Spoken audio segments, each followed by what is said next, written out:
Hello, everyone, and welcome to another episode of Why People Do What They Do, where we speak to talented and accomplished individuals from various fields. Now, today we are going to talk to a gemologist, the founder of Frou Fine Jewelry, Dorothy Jen Ang. So we're going to, talk about her story and also the thought process behind all your beautiful bling. All right, Dorothy, thank you so much for joining us on the show. Welcome. How are you? Hi, thank you, Jacqueline. Thank you. I'm so happy to be on broadcast with you together today. And Yeah, I'm so uh, happy that, you're from Penang, I'm from Penang, we're both Penang lang. So it's that's always nice cool. to have a Penang guy on the show. That's perfect. Yeah, so I'm Dorothy. I'm the third generation jewelers. I'm also a gemologist and a jewelry designer. So before I proceed, maybe I can explain a little bit about gemology in a Yes, very simple please. term. Mm-hmm. Yeah, gemology is actually a science dealing with natural gemstones versus the artificial ones. So the reason why I would study gemology in the first place is that when I grew up, I was like always looking at my dad. He's crafting jewelry on his bench and collect gemstones and all. And my biggest motivation, perhaps, is to sell off his gem collections. That's why I need to equip myself with all the knowledge that You tried that when you were I have. younger.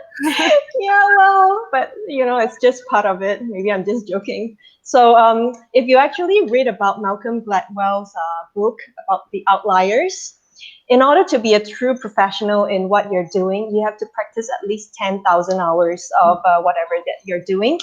So, I guess it's just natural for me to venture into this industry as I have got, like so much experience since I was young. I've been looking at my dad's doing all his, jewelries and gemstones. So, yeah, that's. Have you always wanted to be a gemologist though, Dorothy? I mean, you had a lot Mm, of exposure when you were young, but was gemology, sorry, rather, mhm. was it your first choice field of study? Uh, Actually, you know what? When I was young, right, my ambition was actually to become a pilot instead of a Wow. jeweler or someone. So, it's obviously it didn't happen. And after that, my second choice was to become an entrepreneur. Mm, So it just is so very natural that after I've been doing a few jobs and this and that, and after I graduated my studies, I just started my gem lab, and it's about 9 years ago, and that's when I really started my jewelry career. mm, So this has been, I would say, it's a calling rather than what I really want, and I know what I want. It's just naturally flows into this career path for me, mm. and I am actually the youngest child in my family out of five siblings, and I think my parents did not expect me to join the family business as well. So yeah. Was there was there a lot of Mhm, influence or mhm. encouragement from your older siblings and your parents while you were growing up, or when you were, you had all your aspirations to be a pilot, perhaps? And Yeah. you told me earlier that you studied business, right, in Yes. college. Yes. So, like, was there any push from your older siblings and your parents? No. Oh, wow. In fact, yeah, I had the freedom choosing what I want, and Mm, nobody actually told me what to do. Or, in fact, there's no guidance, nothing, it's just up to you, completely up to you to decide what you want to mm, do. Perhaps it's a big family. We are a family of 7 members, and I would say parents don't really interfere with what you're doing, except that of course, they want to make sure that you're safe. That's all. And other than that, your career path, what you want to study, mm. everything it's up to you. And that's how I ended up, studying business, and then decided to go into gemology after that. Yeah. Of course, I have done, other jobs as well altogether, and things just naturally flow back into this thing that I'm so familiar with, especially when it comes to gemstones and my passion and everything. It's just aligned when the time comes. Yeah. Tell us, Dorothy, the difference between a jeweler and a Mhm. gemologist. Right. A gemologist is a person who identifies gemstones, Okay. right? They differentiate between a natural gemstone versus something that is artificial or something that is treated by man. So it's a natural gemstone but being treated. So these are all signs dealing with gemstones or minerals. Whereas for a jeweler is someone who design, who make, and who sells jewelry. So a gemologist can always become a jeweler if they want to, but not all jewelers can be a gemologist because you need to study and you need to have the knowledge in order to graduate and to become a gemologist.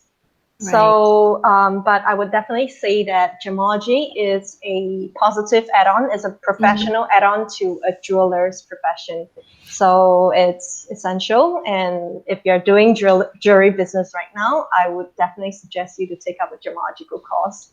Yeah. And how long is the Mm-hmm. study period or the certification period? It really depends because you can actually go over directly to study Mm, and or you can do distance learning. For my case, I did a distance learning and I took it from the Gemological Institute of America from California, Carlsbad, California, and it took me about like 1.5 to 2 years time to complete it at home.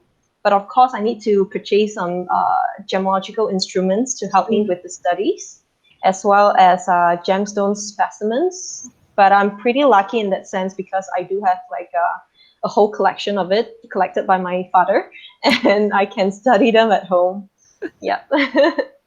Now, gemology is such a niche industry, and I think I shared with you Mm-hmm. earlier also. I was so Yeah. excited to talk to you because you Mm-hmm. it's not every day that you meet a Mm-hmm. gemologist, right? So it's Right. a niche industry, not many people know about. Mm-hmm. Mm-hmm. People love jewelry, people love Mm-hmm. donning jewelry, they love pretty things.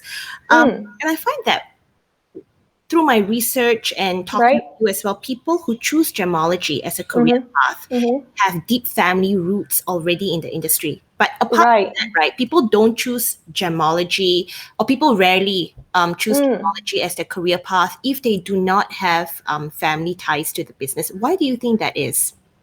Right. So you are actually right when it comes to jewelry business or gemology, right? Mm, People are usually from a long-standing family business, right? So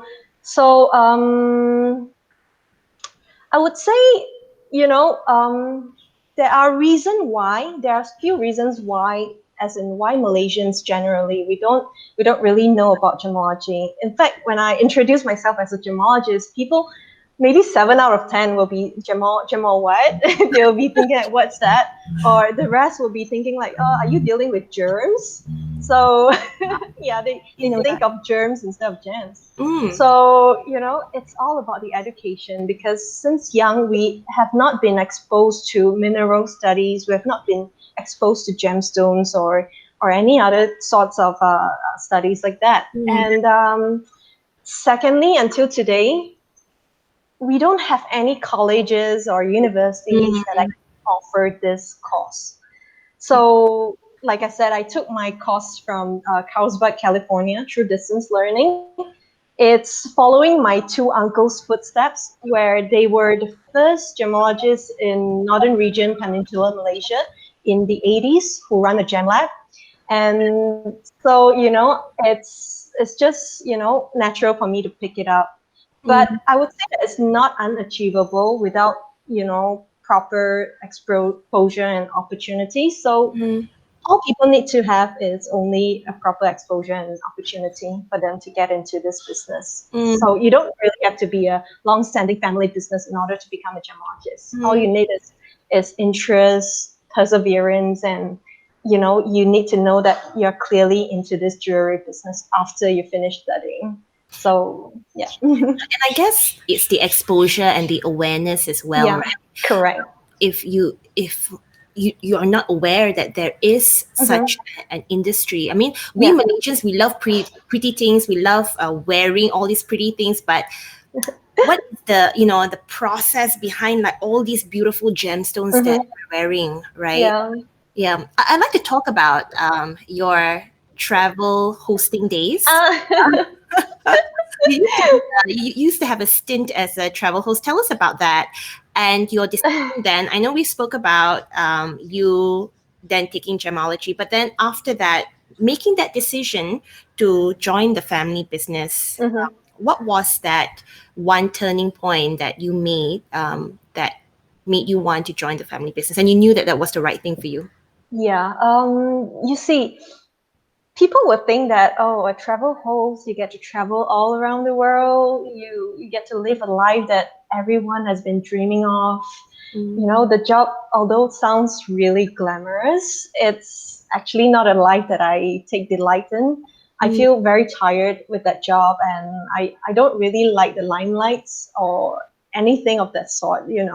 So once I graduated my gemological studies and I started my gem lab, that's when I know that, I want to settle down and really start running a business by myself. And because I've been employed before and I know the feeling of being employed versus how you run a business by yourself, and the more hardworking you are, the more reward that you get. yeah. And versus working for others, yes, you work hard, you work a lot, but in Mm, the end, other people will be reaping the reward more than you yourself. So, mm, I was pretty strong headed in that sense. And I know that, as long as you work hard, or you know what you want to do, and you persevere, and really don't give up in what you're doing, and you somehow end up somewhere, that's yeah. quite ideal. Yeah, Yeah, and so everything. don't be afraid. Yeah. Mm. Yeah. Tell us about that decision then that you made Hmm. to create the Frou brand, a Right. branch off of the family business. Hmm. What drove that decision, and what do you anticipate in the market, right, to make that decision? And Right. why the name Frou? What does it mean? Frou is actually a French word meaning showy ornaments, and it's related to jewelry sometimes. So, before I even started Frou, I've had so many friends who are so trusting and so supportive of what I do. And that's when I realized there's a strong potential in the market where people appreciate finer things in life, and Yeah. they are able to express their individuality by customizing their own jewelries. So Frou was a branch out of the family business just to reach out to the customized market, especially the young crowds, Mm, as well as to, complement my existing family business that has mm, been running for at least 70 years, over 3 generations. So the technical knowledge that we have acquired over so many decades, it enables us to run the business from A to Z. So everything is done in house, from meeting the clients to design to gem consultations mm, to crafting, even to the jewelry care and maintenance. Everything is, basically done by my own family. And mm, we like to run it this boutique way because it gives us a sense of control, and we can make sure the quality, we can make sure, the customer service is good and people are satisfied. After all, satisfied customers come back, right? So that's how we like to run it for so many years, and it mm. will remain the same. Yeah. Your family brand Hmm. has been around for decades in Yes. right in Georgetown in Penang, Yes. and you set up Frou back in 2014. 2014. So that Yes. was 7 years. 7 years ago. Yes. Yeah. Yes, that's right. What are the Well, aspects? that's long. Yeah, when you think about it, right? Yeah. But what are the aspects of the job that you enjoy the most? And Yeah, what do you enjoy I to Oh, yeah. I really love meeting nice people and, be a partaker of their happiness. say? So I always find myself to be extremely blessed to be in this job, because people I meet are generally, they're in their happiest mood, because whether they're getting married, they're planning for a Mm, proposal, I get to be part of the plan. And then whether they are buying gifts for anniversary, I get to, mm, be part of it. So it's just extremely rewarding to me when my clients mm, are happy when they receive the jewelry. that makes me super happy as well. Yeah. Yeah. It's always a happy occasion, right? When you walk into a Yes. store Yes. and you pick all those Yeah, correct. and you know that you're Yeah. making the buyer happy and the receiver happy as well. Yes, Yeah. yes, that's right. So that's so rewarding. I can hardly find any job that has this kind of privilege, I would Mhm. say. Yeah. Yeah. Now, I mentioned earlier, like when people love donning Mm-hmm. jewelry, they love wearing Yeah. them, Yeah. because it makes them feel, pretty. It makes them feel better, and Yeah. it's also associated to a certain status in society. So Yes, tell us that's something right. about gemstones that an Uh-huh. average person on the street might not Yeah. know of. Okay, that's a good question. You always have good question, Jacqueline. That's good. So when it comes to jewelry, right? Always people will say that, oh, the bigger the better, right? Well, it's true to a certain extent, I would say, but Mm, people forget about jewelry as a very sentimental item as well. So without the sentiments, a jewelry is merely a luxury commodity that money can buy. So what's so special about it? If I have money, I can buy it. It's so mm, common, right? So right. what's truly meaningful to me when it comes to jewelry is the sentiments and memory attached to that piece. So if you know me personally, you know that I would always love to wear the jewelries from my mom, and I think most of the time I would only wear jewelries from my mom. So I, you know, um, price tag of the jewelry is lesser concern to me, Mm, but the memory that I hold, it's way more important, and I hold in very high regards. mm, And there are stories to each piece of jewelry. For example, I love to wear a pearl ring that was passed down by my mom. mm, It's actually a wedding gift commissioned by my aunt and handcrafted by my dad. So you know how meaningful that is, right? mm. To wear a jewelry with that story. The value don't have to be. It doesn't have to be very expensive, but the meaning behind it, it's what makes it so special to have.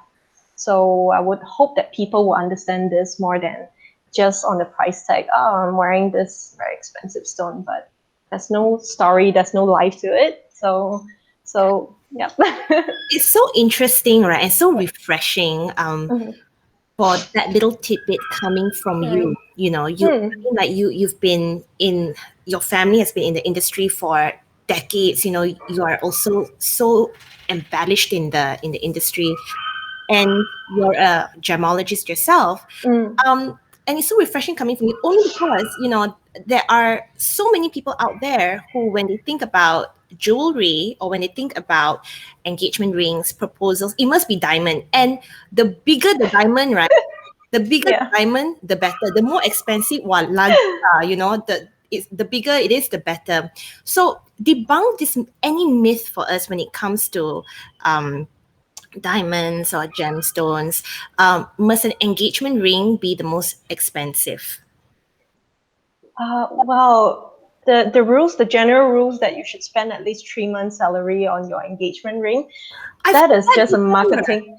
That's just a marketing plot by De Beers. That diamond is forever. You know that kind of tagline. It's very very much of the marketing side. Uh, So I would say that you don't have to be bound by the society standard, mm, because gemstones is a very sentimental item, and it's all based on your feelings, not the numbers and the value analysis by other beings. mm, Everyone has their own sets of beauty standards, and that makes the world all the more colorful and interesting, right? mm, But of course, when people say about engagement, it has to be diamond. Well, if you're happy with diamond, why not go with diamonds? If you're happy with sapphire, maybe, why not go with sapphire? mm, So you can see the royal family, like Princess Diana, Kate Middleton, they are wearing the sapphire cluster ring. And I find it, personally, I find it so stunning, and so much more like unique as compared to a diamond ring. mm. And as long as you're happy, you like it, you don't have to really worry about how people think of, you can only wear diamonds for your engagement ring. So yeah, Yeah, that's what I feel. Yeah. I love Mm. sapphire only because I love Yes. colors, right? Ah. If I were to buy colored diamonds, it would break Yes. bank. So Yeah, fancy colored diamonds are extremely expensive and they are mostly sold through auctions mhm, instead of buying normal jewelry stores. Yeah. yeah, so I would love to like have sapphire, only because Hmm. I read that diamonds and sapphires are the two hardiest gemstones, right? Um, Right? compared to emerald or ruby. So I guess like Yes. me, if Yes. I were to have either diamonds or sapphire, I would choose sapphire only because it's hardy, it's Hmm. beautiful, and It's it's and beautiful. Yeah. color. Yeah, there's color to Yeah. it. Yeah. Do What you is know your that sapphire has got different colors as well, other than blue? I know there's pink sapphire Yes. as well, but Yes. I'm Yes. not sure about other colors. I know They're there's like blue and yellow, white, oh, green, violet, there's all kinds of violet colors sapphire actually. as well. Oh, I would love to see Yes. those. Yeah, there's another variant that's called paparacha that is salmony pink, pinkish orange. It's also stunning as well. Mm. So yeah, there's so many different types. So many different types, ladies. And Yeah. Jen, if you're buying for your lady. What But is you know what, Jacqueline, I tell you, my dad always tell me that gemstones lovers are very happy people. gem Yeah, so gemstones lovers are happy people. nice? Yeah. And I didn't understand this notion last time until I really get to meet people and clients, and actually clients who approach me for gemstones. I can Mm, really tell that they're so happy people and so positive. You know why? mm, I kind of have a conclusion to it, and it's based on my own perception. mm. It's because they are not living up to others' expectation. Right. They just, they just choose whatever that makes them happy, and that's it. Mm, Yeah. So I see. yeah, I guess the notion is true. Yeah. That makes sense. Yeah. They just Yeah. choosing whatever that makes them happy, Yeah. and there's all those beautiful Correct. colors. How to not be happy when you see beautiful colors? Yeah. Yeah. I hope people, they like colors rather than just sparkle. Of Mm, course, diamond is very beautiful on its mm, own in its own right, and we can't deny that diamond is really beautiful. But yeah. by choosing gemstones, it doesn't mean that you have to ditch the diamond altogether. You can always embellish the stone, the centerpiece of color, with some diamonds around it, so it's going Right. to be stunning as well. Yeah. When people think about diamonds, they think about Hmm. the cut, the Hmm. color, and the Yeah. clarity. Does Yeah. that also apply for other types of Gemstones, mm, definitely, okay. definitely. You would want some gemstone that looks pretty to your eyes without any distractions, I would say.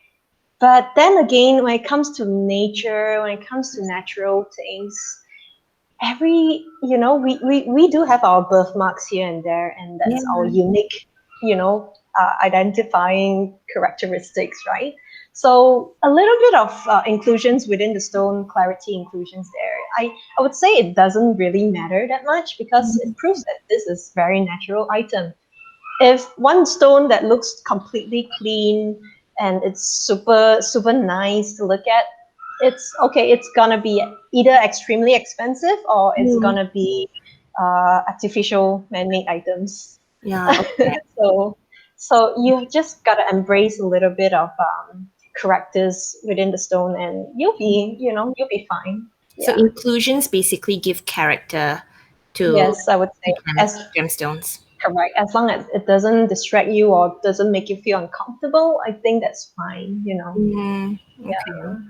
What Mm. is your favorite gemstone, Dorothy? This is a very tough question. They are all so beautiful in their own ways. Sapphires, I love I really love sapphires. I love sapphires. Paraiba tourmaline, I just rubies, recently learned about Paraiba tourmaline right? through Right? a Yeah. friend of my brother's Ah, who is yeah. pursuing his GIA certification right now. Yes. So Yes. shout out to June. Thanks for The that. color is amazing. The Yeah, he color was is like, amazing. yeah, because I told him I love colors, and he told me if you love Yeah. colors, you should think about Paraiba Yeah. tourmaline. Yeah. Yeah. Yeah. That's amazing one. Have you heard of spinel? No. Spinel comes in different colors as well, especially the blue and the red spinel. They are so beautiful. Mm. and it looks almost like a ruby, but in fact, it's actually another gemstone. You've It got used so to be on the queen's crown, and people thought that it's a ruby, but in fact, after some deeper research, they actually found out that it's another kind of mineral called spinel. many Yeah, interesting. yeah. But But one gem that sorry. but from the naked eye, you can't Mhm. see, you can't actually differentiate between a ruby and a spinel, is it? You have to be quite experienced in order to tell the difference. And spinel Right. are generally cleaner, and it's generally sparklier, and you can get in bigger sizes than ruby. That's why ruby can be called the king of gems because they're so rare, and anything above 2 carats will cost a bomb, especially when the color is like pigeon's blood, right? That's Mm. yeah, that's really highly sought after gemstone. But there's one gemstone that I like to always introduce to people. It's called the alexandrite. Have you heard of it? I think I saw it on your Instagram, yes. Right, right. The alexandrite is so interesting and so unique that it changes color from red under incandescent light to green that under daylight, normal daylight, and it's just magical. The color Wow. is just so nice. Yeah. Is that does many people go to you Hmm. to customize an alexandrite onto their jewelry, or is it Yeah, not known? there are customers who ask about alexandrite. Right. So far I have two over the 7 years. Mm.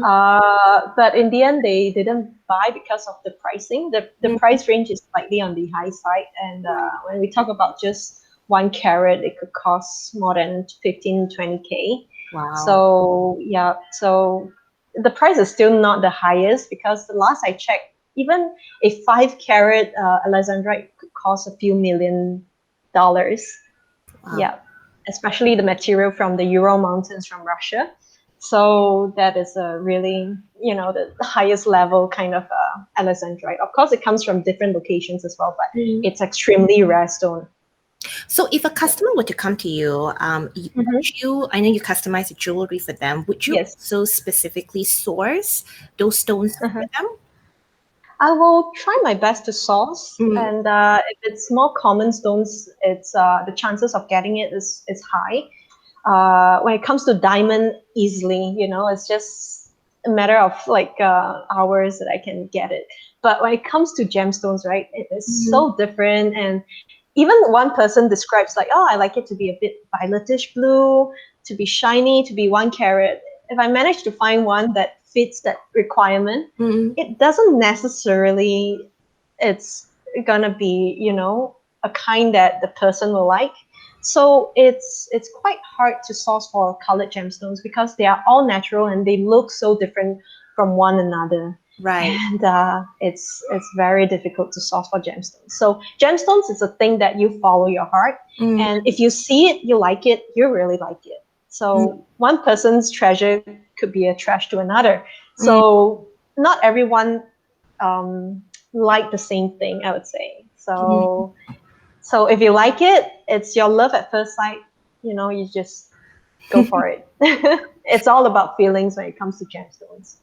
Yeah. Whereas for diamonds, it's different because it's also about investment value. It's also about the society standard of what's Mm. perceived to be better. The colorless want to be better. The yellowish want to be cheaper. Thus, Mm. is not as good. But I would always beg to differ because Mm.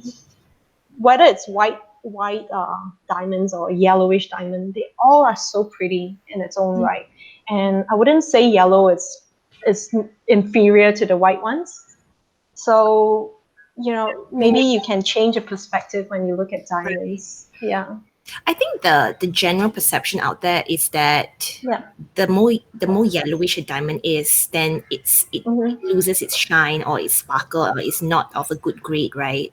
Yeah, that's a general idea, but it's actually not true. If the stone is fairly clean, the only determining factor to the sparkle of the stone is the cut instead of the color. So even yellowish diamond is capable of shine and sparkle, and it's only about the cut that determines how sparkle it is. Even a white stone, very clean stone, if it's cut badly, right, it doesn't shine at all. This is interesting. So cut Yeah. is more important than color. Yes, yes. I would always tell people out of the 4C of diamonds, Mm, you always have to, do not compromise on the cut itself because the cut mm, will determine how sparkly your stone can be. Yeah. So other than that, colors, clarity, you can always compromise and play around with it. mm, So when it comes to choosing diamonds, a lot of people they want the whitest, the cleanest, but with that requirement, they might ended up getting just a tiny little piece of diamond. Whereas people who are willing to tolerate on the colors and clarity, they may get a piece that looks similarly good, except that it's now bigger. oh, Yeah, right. Interesting yeah. point. Yeah, but Okay. eventually it's up to your own personal preference because Mm, some people may like it clean, some people may like it really white, some people may like it big mm, instead of other things. So right. yeah, yeah. Tell us about what you're wearing today. I see the All right, necklace. right. Before we started the show, Dom said that it Mm-hmm. reminds him of the necklace in Titanic. Titanic. This is a blue topaz pendant. It's my mom's as well that I Mm, always snatch and wear it for myself. And then the ring that I'm wearing is an aquamarine ring from my mom as well. This ring is actually from the 70s wow. when I think it's also a gift from my dad to my mom. Mm, And it's in our crown, signature crown design. I really love it. That's why I always wear it. It's just sentimental to me, and yeah. yeah. So you stay true to the stories that you love through the jewelry that you wear. Yeah, it makes it so meaningful, right? Mm. I Even the value can be just 1,000, 2,000, but if I lost it, I would be, crying. I would be so sad because part of the memories is gone, and it's just so wasted. Mm. Yeah. Yeah. Dorothy, you also run Mm-hmm. apart from being actively Right. Mm-hmm. participating in the family business and having Mm-hmm. Frou as your Mm-hmm. brand. You Mm-hmm. also run workshops. You told me.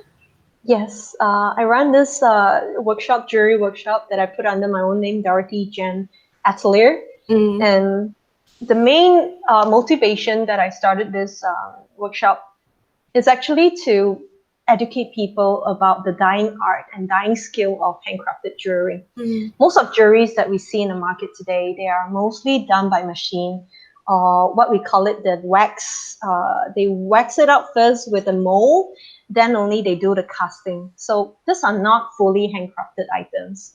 Fully handcrafted items are you start from a pure gold, you do the melting, you do the alloy mixture, you do the tempering, you do the annealing, filing, pulling everything, any sorts of like methods with hands and basic tools. mm, So these are the things that I don't think people know how it works anymore because they're mm, so used to machineries. So I would love to educate people more about how a traditional piece of jewelry is made by hand and how valuable it is actually to own a piece that is fully handcrafted. mm, I always like the idea because I've been growing up watching this since so little. I was so mm. little, and it's something that I would like to sustain. And in fact, I find it to be a purpose for me to educate more about this skill. Yeah. And I really hope that people will appreciate it Mm. somehow. I think that's important because the Yeah, awareness in this yeah. industry, um, Mm-hmm. awareness about gemology, Mm-hmm. it's like you said, it's dying or it has Mm-hmm. been explored before. Mm-hmm. Mm-hmm. So hence, really excited to talk to you today. Um, Right. when people go to your family business, and your family business is called Kaiji Jewelers. Kaiji Jewelers Yes. in Julia Street in Georgetown, Yes. right? Correct. When they go to Kaiji or they go to Frou, they can Right. expect the handcrafted experience. Oh, They can, mm, and it also depends on the design right. because a lot of designs that nowadays people choose are more on the very intricate items and very different approach to make the jewelry. Those that has to be done by machine or 3D design, Mm. we will tell them upfront that this is not by handcraft. But certain designs that are still very much the kind that we can handcraft, we will always try to do handcraft for them. Yeah, and Okay. people will have to learn to appreciate it as well, because some people, they absolutely put emphasis on precision and very straight lines. Mm. So you know that human nature, when we do things, it can't be completely 100% accurate, That's and right. that makes handcrafted so full of human touch and the feeling of it's more warm in a sense, not It's so character. cold. Like, Mm. yeah, it has got its character, and people have to understand about this concept behind in order to love handcrafted jewelries. Mm. Of course, we are doing fine handcrafted jewelry, not the kind that you see from some shows or some market wiring works. That's a different kind of handcrafted jewelry. Right. So, yeah. Would you say that that's the differentiation factor for both Kaiji Mhm. and Frou, in your Mhm. of you providing that handcraft service? Mhm. We are actually same. We are actually one. So anything that is made by my family, Mm. it's all the orders that I get from Frou is actually passed back to my family. Right. So in fact, we share the same workshop. Mm. Everything produced is from the same workshop, same craftsman, my dad's team. Mm. So I wouldn't say there's any difference to it. It's just a Okay. different approach to meet customers and marketing Right. methods. Yeah. Yeah. And I think that that also works because um, it's basically streamlining of the operations and also the quality Mm-hmm. that will be Yeah. Yeah. standardized, right? Yeah. Correct. What would your advice be, Dorothy, for young Mm-hmm. people who would like to pursue gemology as a Right. career path? How do they get started? What are the Mm-hmm. resources that they can refer to? Where do they Yeah. where do they look if they have interest in gemology or jewelry? Not many people know about this, right? So, what's the first step they can take, and where do they look for these resources? Yeah, well, in fact, there's no university or colleges in Malaysia that offers Hmm. this gemological course. So if you really love gemstones, Okay. I would say please go ahead and don't think too much. Though I must be really honest with you that being a gemologist isn't going to make you rich in Malaysia. So you gotta be willing to venture into a lot of other things to complement your knowledge. Mm. So like me myself, for example, I'm a gemologist, but I also have to become a jewelry designer. I have to be a Mm. maker as well.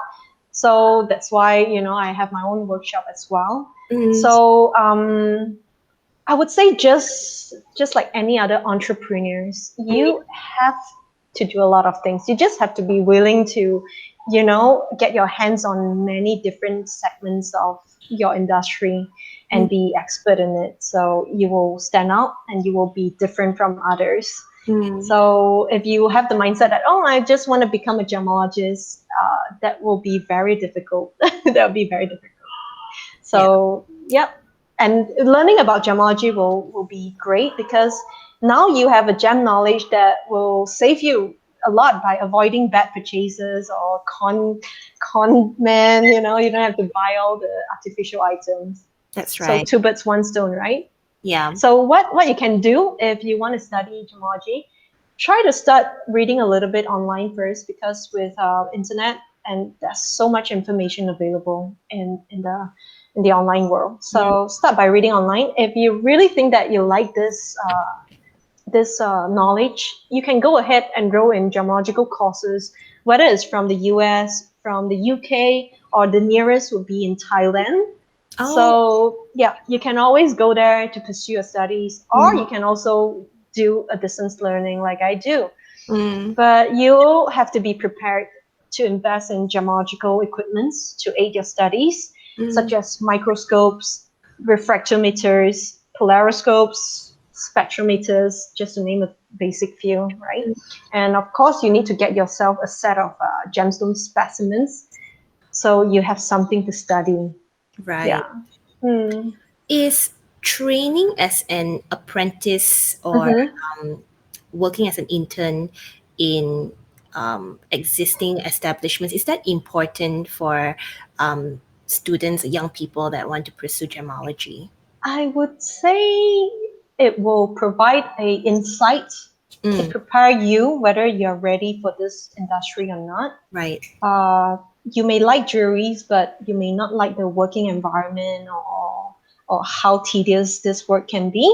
Mm, And gemology is a job that it's fun and rewarding because you have to, you can look at beautiful things all over. You can look at gemstones that you like. You can learn about it. You mm, can explore the world of gemstones, and you can get lost in your own world sometimes. And then you don't have to deal with a lot of people. You right. see, and one of the very few reasons that I studied gemology is because, hey, I can only, I don't have to deal with people. I just do my gemstones. Being an introvert myself, it's like perfect job for me. But who knows, it ended up, it's not the main part of what I'm doing, but instead I'm doing more on making jewelries, selling jewelries now. Yeah. So yeah, On try to do an apprenticeship. I think that will help to determine. Yeah, because Mm, people might have the idea of what gemology would bring as a career path, but they might yes. not particularly know what the industry holds until they are Yes. actually working in a jewelry store, Yes. working directly Yes. with master craftsmen. Correct. On that note, right? Mm, I like how you shared about mm-hmm, one of the reasons why you took gemology mm-hmm. is because you're an introvert. You think that at least I can be lost in my own world, being Yeah. creative, looking at gemstones Correct. everything. Um, Yes. which area of the job um, right now that you do every day, right? Your routine Mm-hmm, mm-hmm. makes you the happiest when you're doing it. Is it meeting customers? Is it designing jewelry? Is it looking at gemstones in your lab? Um, Mm-hmm. which area of the job gives you your happiest moments? I would say every segment has its own happiness and its perks. I really enjoy every single process, like meeting clients down to looking at gemstones. I just love doing what I'm doing actually, Mm, and I would say the biggest reward is still going to be the happiness that you see on your clients' faces, and that just brings immense joy to yourself. And mm, that's like the big part of my job. Because after all, we have been spending hours, weeks, mm. doing that jewelry, working on it because it's customized, and we have to put in all our effort in one single piece of jewelry, and all we need is the recognition and the customers' approval, and that's going to give us the sense of reward that after working so hard, yes, it's worth it. Yeah. Where do you get your design inspiration from, Dorothy?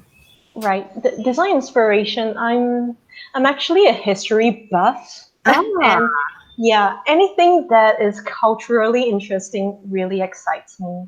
And my most favorite era of jewelries is from the Art Deco, which is the Roaring Twenties, 1920s, where jewelries are really streamlined, they're geometrical, the Great architectural, Gatsby, and right? That's Mhm. the Roaring Twenties. Is Yes, like The Great Gatsby, if you have watched that movie before. Yeah, everything is, extremely fine. And gosh, they are so timeless, and they can really stand the test of time, mm, right? And Cartier, it's one of the high jewelry brand that is really specialized in this era. So, that's like one of my favorite.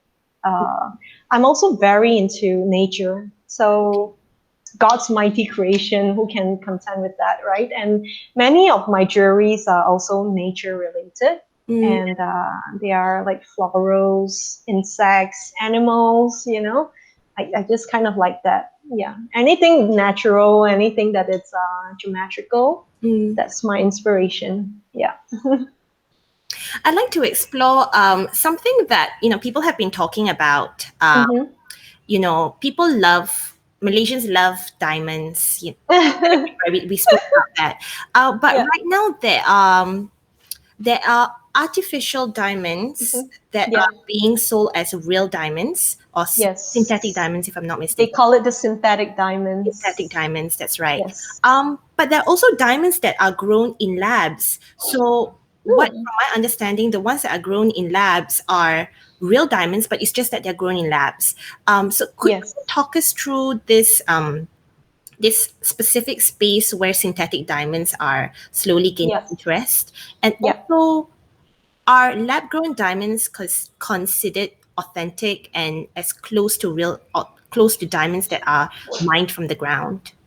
Yes, I would say synthetic diamonds is one of the up and coming I would say the synthetic market where people like especially millennials they are very much into conflict free diamonds and synthetic diamonds provide them just the kind of peace of mind that they need.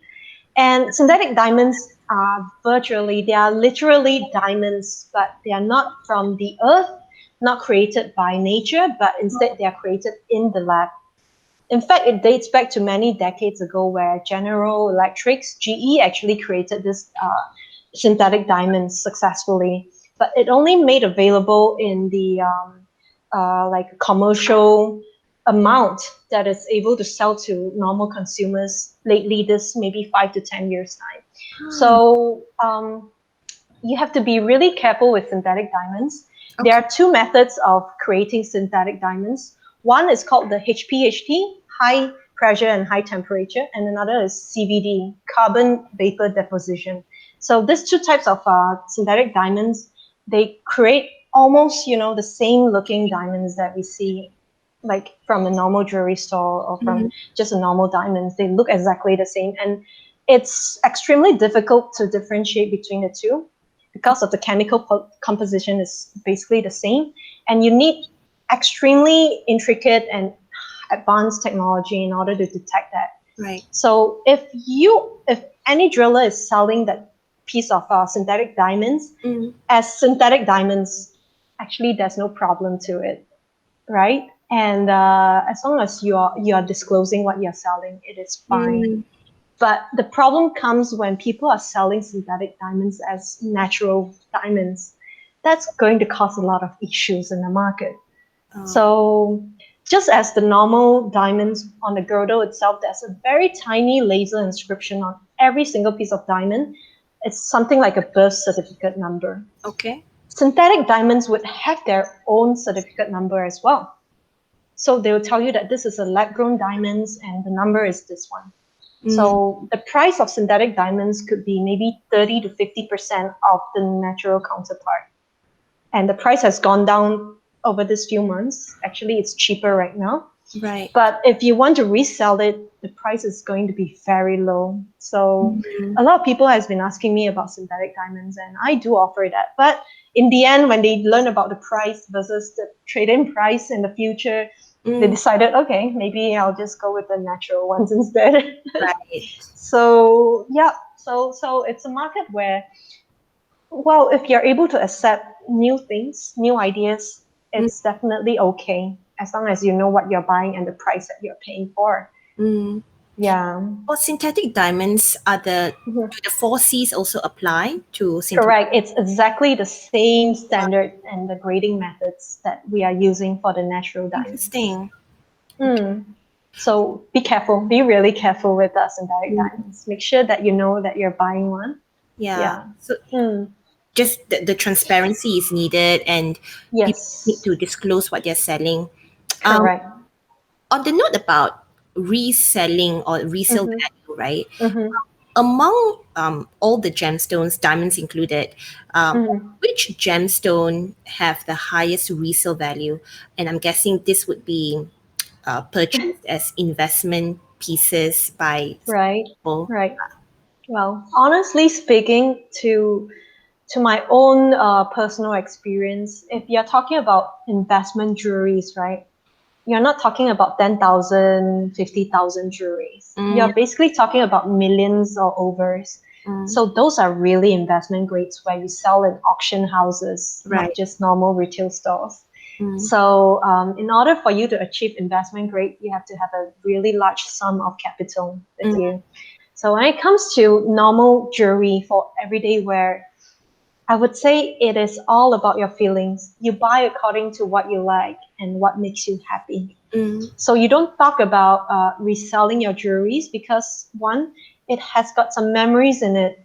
You're not going to sell off a fine jewelry that, let's say, your husband gives to you or your girlfriend gives to you. It's going to be so wasted. It's like part of the memory and so much good memories that is attached to the jewelry itself.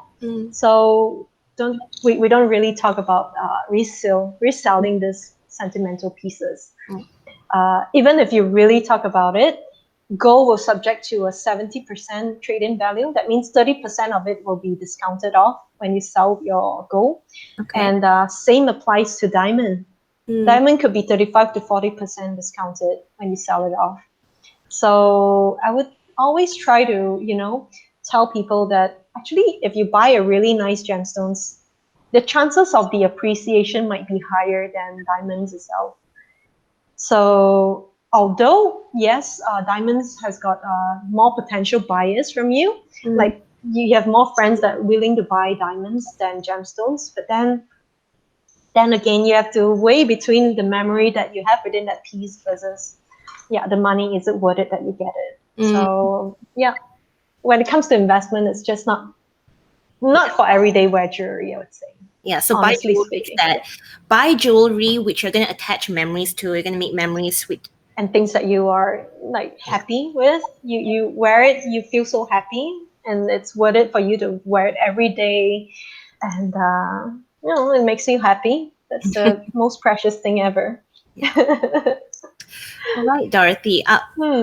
Thank you so much for this session. I've learned so thank you so much. much, Jacqueline. And thank you for sharing your journey and your story with us. And thank you so much. just being honest about how, it's not the most expensive jewelry that's important. It's so refreshing coming from someone who's been in the industry for such a long time. Tell us where people can find out more about you, updates on Frou, updates on what Dorothy Jen Atelier is doing. Tell our viewers where we can find more updates on you and also the beautiful jewelry that you are designing. Well, it's very easy. Social media, it's the way to go. So you can find us through Instagram or Facebook or our website. And our Instagram, Facebook handle will be Frou Fine Jewelry. And my my jewelry workshop is Dorothy Jen Atelier. So you can always find me there or directly chat with me via WhatsApp because I handle every single client by myself and take their concerns as my own. So you can always throw any questions to me anytime. Thank you so much, Dorothy. I look forward to Thank you meeting so you much. someday when this craziness has settled and hopefully I can go back to Penang. So hopefully we'll meet in person. Thank you. This has been a wonderful interview. Yeah. You have great questions. Thank you for sharing your story and for just sharing your expertise and knowledge with us. You're such a great guest. Thank you everyone for tuning in to another episode of Why People Do What They Do and for joining Dorothy and myself. So wise words, and Dorothy has shared her knowledge with us. The most expensive jewelry is not necessarily the best jewelry most of the time. It's basically the memories that you are going to create with this jewelry, the sentimental pieces. So that's all, folks. Thank you so much for tuning in, and thank you, Dorothy, for spending your Saturday morning with us. Thank you so much. Thank you, Jacqueline. Thank you so much. Take Have care. a great weekend. You too. Bye-bye. Bye.